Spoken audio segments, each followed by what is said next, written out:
Hello and welcome. Welcome to the Red Wagon Estate Planning and Elder Law Show, hosted by me, yours truly, Jeffrey Belomo, where we discuss all things estate planning and elder law, and, well, hey, anything else we want to talk about. And today we're going to talk a little bit about both, actually. I think we'll probably touch on a little bit of estate planning and elder law and a little bit of and anything else. I am very excited for today's podcast. I am joined by Casey and Julia from Olivia's house. How you guys doing? Great. Doing well. Thanks for having us. Yeah, I'm very excited about this. So before we get into that, and I just want to do a reminder for my listeners, please do not take advice that you get on this show or any other radio show to constitute legal advice. If you're looking for legal advice, please call the attorney in your state that is licensed to practice in the area that you are looking for advice in.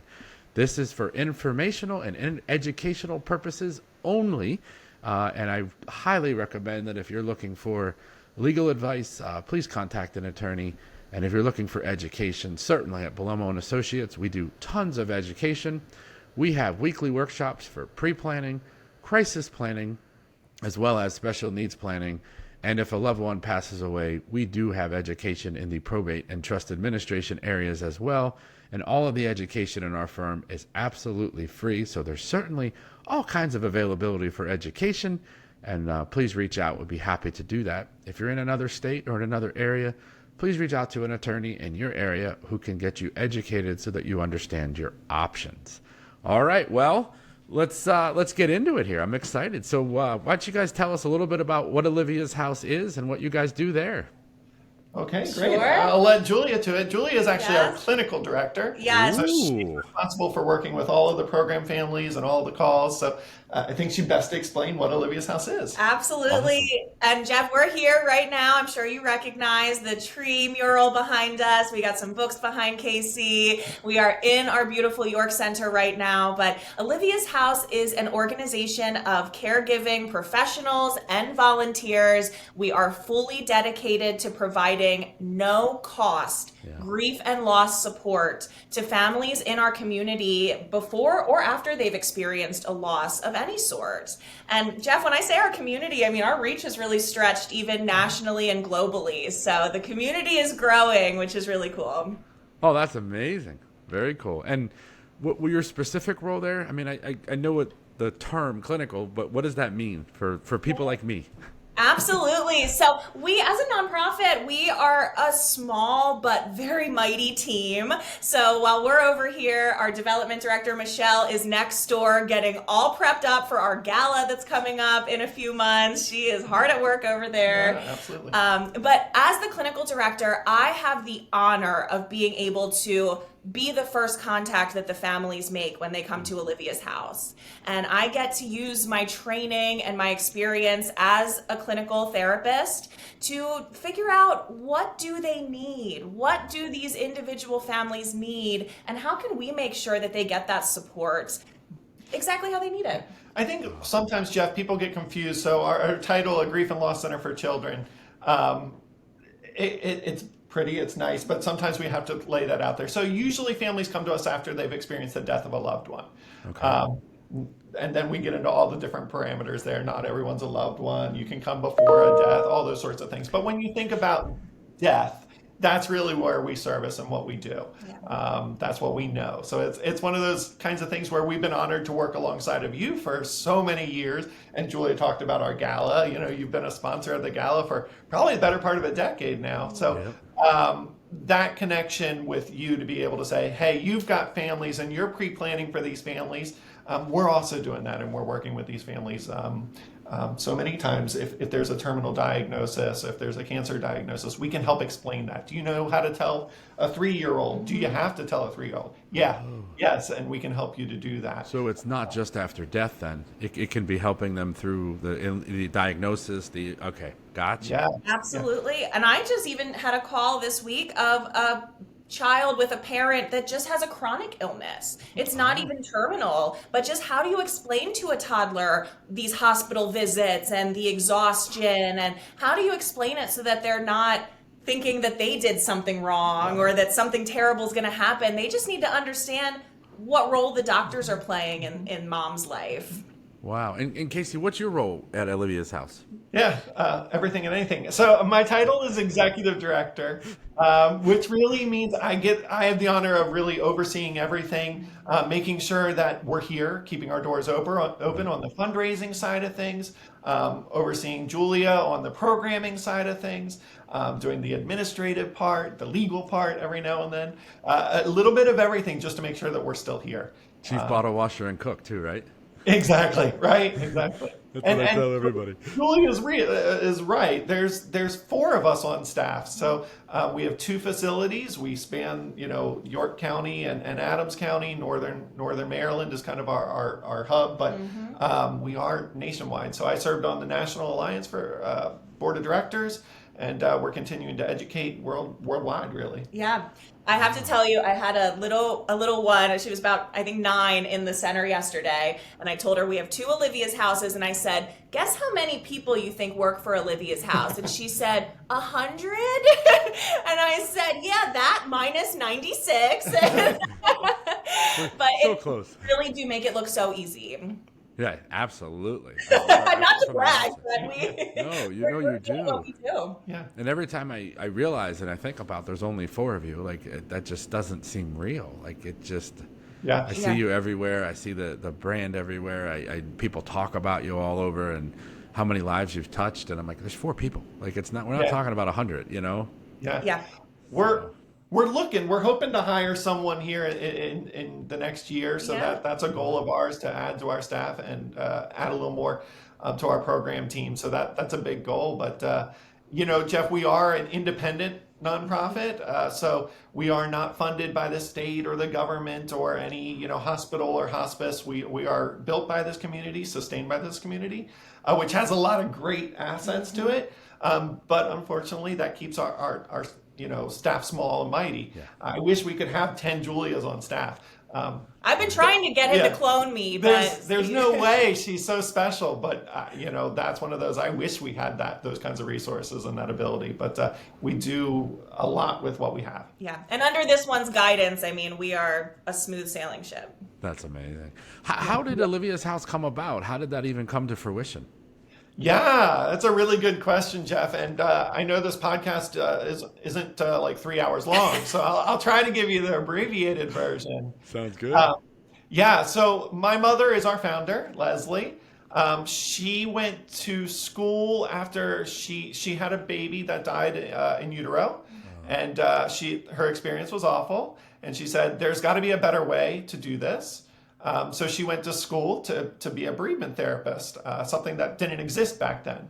Okay. So she actually made her own track to field and her own study, and got her license and did all that, and started her private practice. And when she was in her private practice, she was called to a accident that had happened. It was a row fire. There was a row house, and the unit had caught on fire. There were 10 homes in that fire. And a bunch of children and such, and they all got out except for one little girl who was in the fire, and the firemen couldn't get to her, and she was out there and yelling to the other survivors, and she succumbed to the fire. Oh. So they had called Mom to say, "Hey, we hear you do this. What do we do?"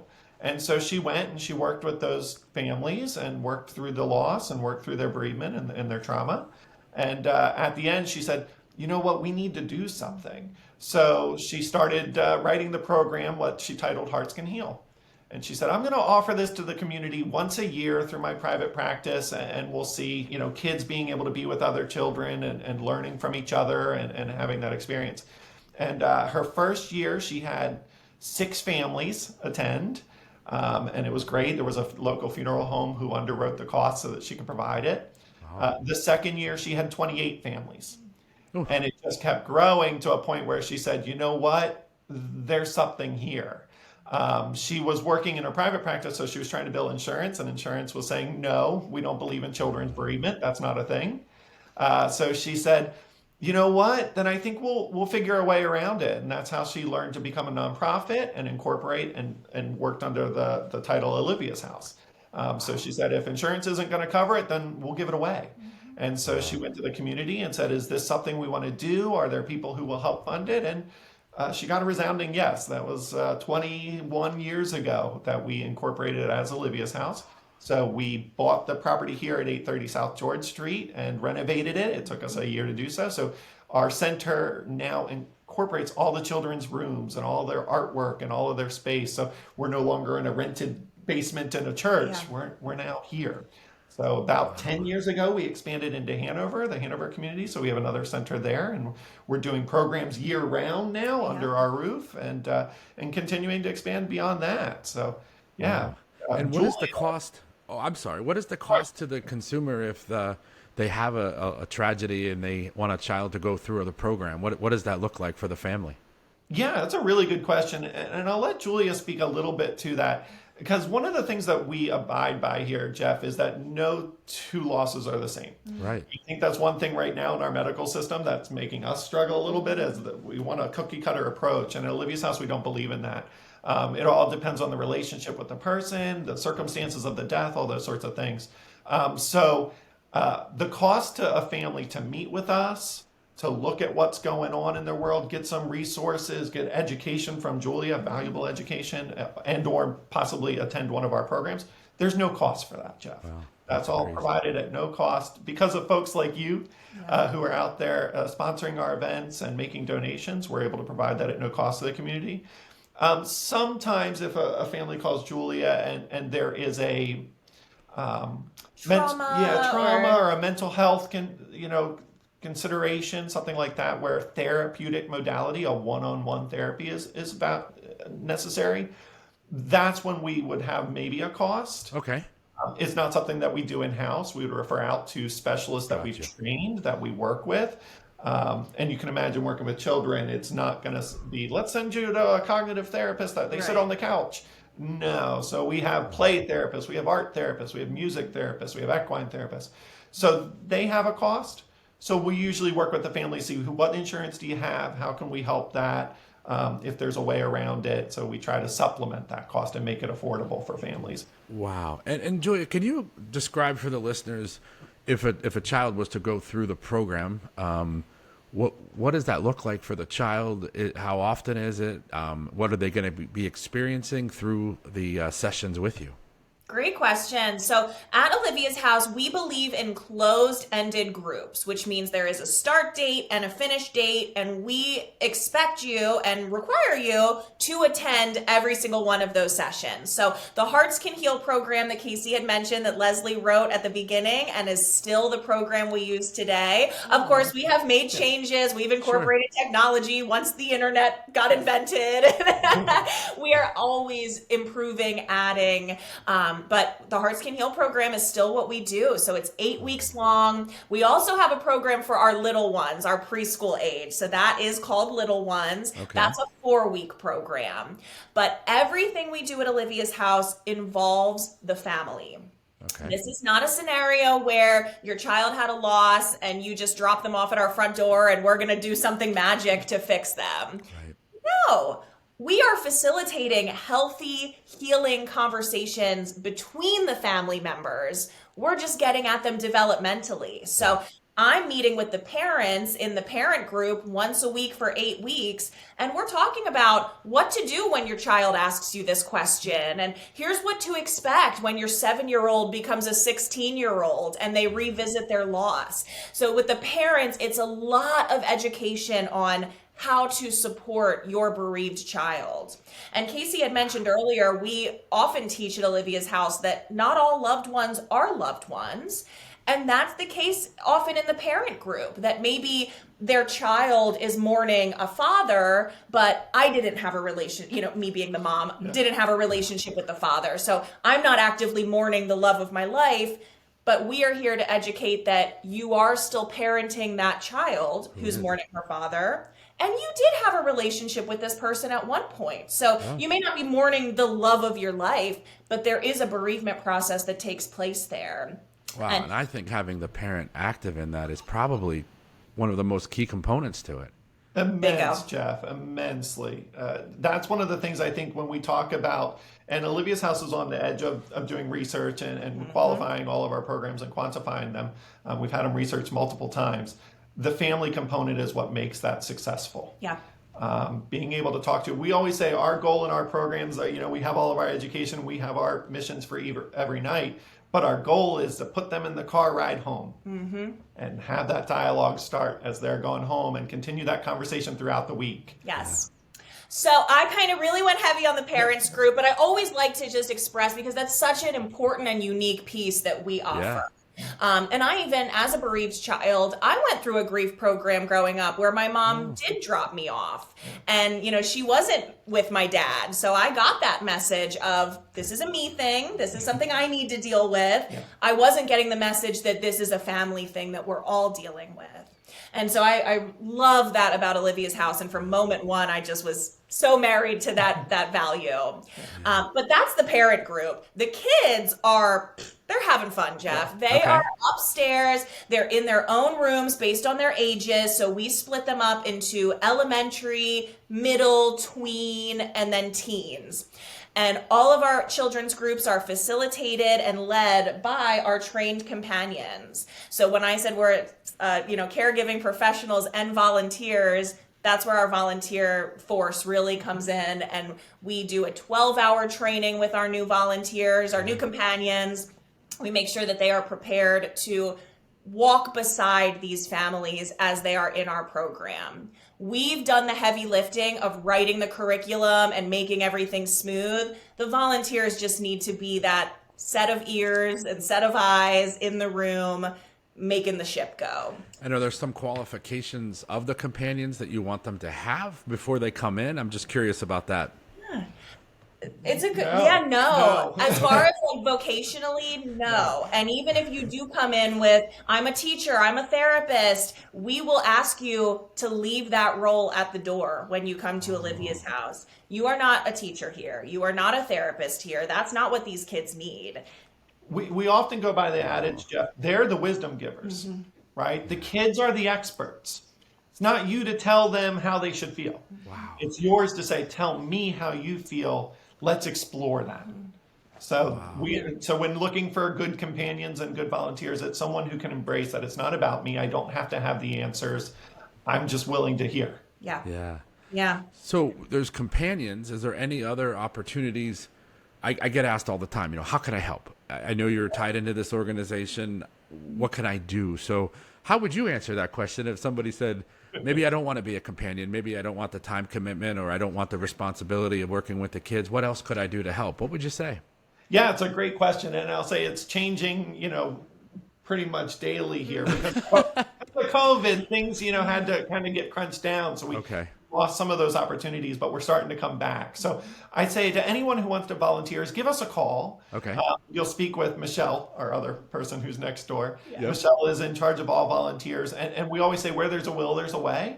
Yep. So it's looking at what interests you. What do you like to do? What do you think? What time availability do you have? So if you're someone who loves to garden, and pulling weeds is your thing, you like to be in nature, we have beautiful healing gardens, and we always need help with that. If you're someone who likes to answer phones and can do some clerical work, we have front desks. We love for when someone comes to Olivia's house to not be greeted by a cold phone, but rather a person smiling and saying welcome.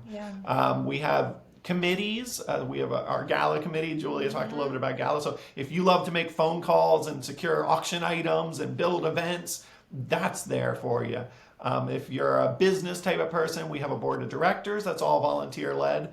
If you like to bake cookies, we have our cookie companions that make homemade fresh cookies for our children every week of program. That's low commitment. All you got to do is pop some in the oven, bring it in, and it makes the children's evening to know that. We had a dear volunteer, Jeff, and you say that is she came through our training. She was doing the 12-hour training with us, Judy.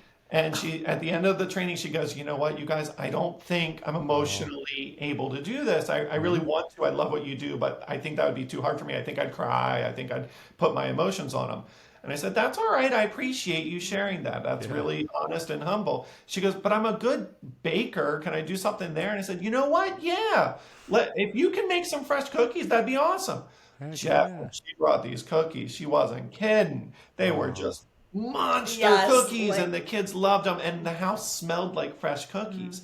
And from that day on, that was Judy's legacy. We're like, okay, never ever are we doing, Yeah. store-bought Girl Scout cookies. They will Right. be homemade fresh cookies. But there's And- nothing wrong with really good Girl Scout cookies either. But, No, but no, not for the program. and, no, and let's be clear, we are supported by local Girl Scout troops. They give us their cookies every year, and we love them. I know. We actually send them home when we do our virtual Yes. program. So we do a virtual program now since COVID. And so we send all the supplies ahead, before they even start the program, and they all get boxes of Girl Scout cookies Yes. in their care I packages. put a box in each, and I always, without fail, Jeff, I forget to tell the kids that they can eat the cookies, because I always say, don't touch anything in your box until I tell you to. And then by like week 7, they're like, Miss Julia, are we allowed to eat those cookies? And I'm like, yes, you should have eaten them already. I'm so sorry. So, but they always get them, and I've done better at inviting them to partake. So yeah, I say that in the sense, Jeff, of if you have an interest in volunteering, call us and we'll try to figure it out. Okay. There are things that we do, but there are always ways that we can brainstorm and come And up with something. how would somebody find you? I'm sure there's a website. Is there a phone number they can call? Yeah. Our website is pretty easy. It's oliviashouse.org, no apostrophe. And that has all our contact info on there. There's phone numbers for both our York and our Hanover center, but it's the same staff for both centers. So call either of those and you'll get in touch with Michelle. You can also email her. Her email is pretty easy. It's volunteer@oliviashouse.org. Yep. Wonderful. And no apostrophe in that either? No, Got it. not at all. All right. Perfect. So the other thing I get all the time, so I might as well throw this out there, is for those of you who have not been, I think that hands down the Gala is the best event or spectacle in York County every year. It's something I look forward to immensely. And I often hear, wow, it's so hard to get in there. The room's always sold out. I want to get in the room. How do I get in the room? And I know what I always say, which is sponsor. And if you're a sponsor, you'll get tickets. So would you answer it that way if somebody asked you? And if they wanted to sponsor, how would they do it? Yeah, that's a really good question, Jeff. And you know what? It's one of those where we said this started happening, I want to say maybe 6, 7, 8 years ago. Yep. And we call it our wonderful bad problem, right? Where in any event where we get sponsors to sponsor the event, that makes the event successful, right? We turn a sponsor dollar into 3, and that's great. And once upon a time, we had tickets to sell. Eventually, our sponsors became so bountiful that we ran out of seats. Yeah. And so that's where it is an issue. We wish everyone could come, no doubt. But the guaranteed way in is by sponsoring. So again, just to call us, connect with us, and we'll show you what those packages look like and how you can get involved there. I would say the same thing if you do want to attend, but sponsoring is a little bit out of your price range.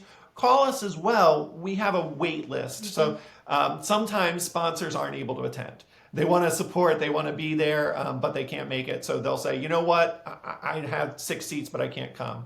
So it's a little last minute, but then we'll call that list and say, hey, we have some seats if you're free. So yeah, definitely call us and get in touch with us that way, and we'll make sure to at least put you on that list and work you towards it. But we're hopeful this year we have a few more extra seats. We're starting to try to change the ballroom around and fit more in. But yeah, it's a great event. And the silent auction is available to anybody. So even if you don't have tickets, and I am peeping that thing the whole week leading up. It goes into preview mode. Is it the Wednesday before? Yeah. And you can see all the packages that Casey and Michelle have just been so busy putting together. But we get York and Adams County are full of some of the coolest places, boutiques and all these little hidden gems. And somehow our gala committee finds them and puts together these packages that there is truly something for everyone. I'm not trying to get the sports memorabilia, even though that's usually the hot ticket, but give me that massage and the candles, and there is something for everyone, and you can participate fully at home. It is all virtual. Absolutely. And you know me, I'm a sucker for good wood carvings by Paul Wacklow, right? I'm always a sucker for that. We have some of the best people in our community, Jeff. We really do. From sponsors and donors and volunteers, but even those folks that contribute to our auction are remarkable. And I love that about our gala is we don't buy our auction items where they're not on commission. 100% of your donation and your sale price goes right back to this mission here. And folks like Paul, who did the big eagle there at Belomo, he does something for us every year. And this year we have our Winnie the Pooh theme, and he did a beautiful Winnie the Pooh wood sculpture. And It's so cool. every time someone comes in and sees one of Paul's pieces, they're like, "Oh, that's beautiful," and we have to say, "They do it with a chainsaw." Like, Yeah. how he does that is remarkable. It's amazing. But yeah, equally, we just have some of the best folks who make sure that Olivia's House is here for our community. I always say, we hope you never have to utilize our services. Yeah. But if you do, if you're in that place where you just don't know, you're going through that natural bereavement process, but it doesn't feel natural, I'm glad we're here. And I'm glad that we live in a community that wants to make sure we're here. Yeah. And I'd be remiss if I didn't also say this for those of you listening who maybe you're not in a position to sponsor or even don't want to attend the gala or don't want to be a companion or don't want to volunteer, but if you wanted to donate something to just help, that is a possibility. What would you tell them to do, Casey? Yeah, there's a host of ways you can do that. Again, our website has a donation page right on there. There's also different ways that you can donate. So if you don't want to do it financially, maybe we have a wish list, and you can go on if you're an Amazon shopper. We have an Amazon wish list, and you can go on and see. We have like the workbooks above me here. Yeah. They're gold to us. When a family walks in and they just don't know what to do, to be able to give a child a workbook and say, "Here's something you can work through with your kiddos." They're all on our wish list, and you can purchase those, and they get mailed right to us. But everything and anything, Jeff, again, this mission, when we were founded 21 years ago, when Mom started it, everyone said, "No, there's no way. You won't be able to do that. The community won't be able to sustain it. Don't even try." Huh. And she said, "Watch me." Challenge accepted. She said, "I don't need one donor to give me $100,000. Nope. I need 100,000 donors to give me $1." Yeah. Yep. And that was the model, and that still is our model. So every little bit goes a long way. So the other way I love to promote, because there's just that connection to you, is Give Local York. We're represented in Give Local York. So if that's something that you're interested in doing, we do that every year. Yep. And we say that we have a little competition here at Olivia's House. Our grand fundraising champion, the person who raises the most, gets their name put on our trophy. And, Yes. and there's a Belomo on the trophy. I'm just saying. Not this one, though. Not this one.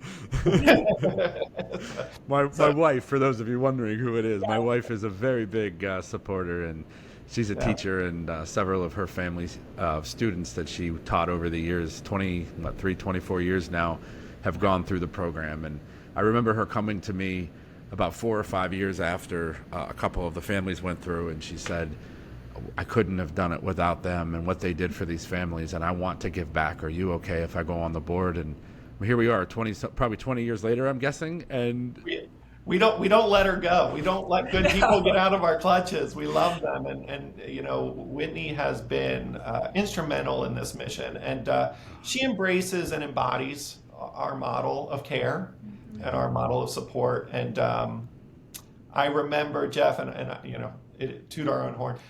Whitney won the Educator of the Year, Teacher of the Year award a few years back, and I wrote that nomination. And it was because of her work within the grief community that I was proud to do that, and I was so honored that she got selected, because she went above and beyond, and I don't think many people know that. She had a child in her classroom who had died tragically, and she, on the year that those children, she's a first grade teacher, on the year that those children graduated from high school, she held a remembrance ritual for him, so that class remembered him, knew that he was still walking alongside of them, and that he wasn't forgotten. yeah, And I think that so many of us fear that, when we're not here, we'll be forgotten. Yeah. And I just was so touched that Whitney understood that and gave that gift to his family, but to her class, to say, you all went through something together, and you're stronger because of it. Yeah. And that's how Olivia's House operates. That's how Olivia's House works. Special people like Whitney.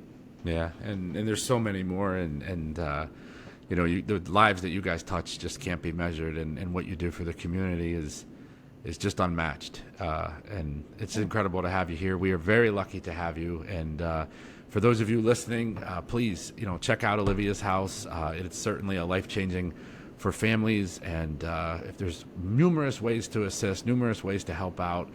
So please check it out and give them a call. Yeah, give us a call, Jeff, and thanks for the opportunity to say that to your viewers and listeners out there. We love giving tours of this beautiful center, both York and Hanover. It's rare. People think it's a scary, dark center, and it's not. It's beautiful with custom art and local talent here. So we love to give tours. So if you'd love to see it and learn more about it, give us a call. We'll schedule that so you can see it yourself. And the last thing I want to say before we end is when my mother passed away, I was no question in our family's mind that we wanted all the donations to go to Olivia's house. And there's a thing, if you don't necessarily have extra money or time to volunteer, if there is a loss in your family, flowers are beautiful, but sending a legacy for something that people will remember and changing kids' lives. And it's one of the proudest moments of my life where we were able to make all those donations to Olivia's house. And, certainly not, $100,000 as we joked about earlier, but like you said, you need 100,000 people to give $1. And so every little bit helps. And that's just a great opportunity to honor your family member and honor their legacy and their life and allow that to carry forward to kids in the future who need it. Yeah. Thank you so much, Jeff. You're absolutely right. That's immense to our mission. And it's cliche. We always say that their legacy lives here. Their legacy lives on as we work here. But we truly, genuinely believe it. There's no reason this place should be here. There's no reason that we should be standing. We like to believe it's all of the loved ones' energies that keep this place afloat. I was going to say, your mom is infused into every single thing that we do here. Yep. And seeing that tree is kind of cool. It's just an emotional 30 minutes for me, but it's been wonderful. So thank you. I'd like to thank my listeners for being here today on the Red Wagon Estate Planning and Elder Law Show. We had a wonderful time with Casey and Julia from Olivia's House, a grief and loss center for children. Thank you guys so much for your time today. Thank you to my listeners, and we look forward to seeing you on the next podcast of the Red Wagon Estate Planning and Elder Law Show, hosted by me, yours truly, Jeffrey Beloma, where we discuss all things estate planning and elder law. Until next time, we'll see you real soon.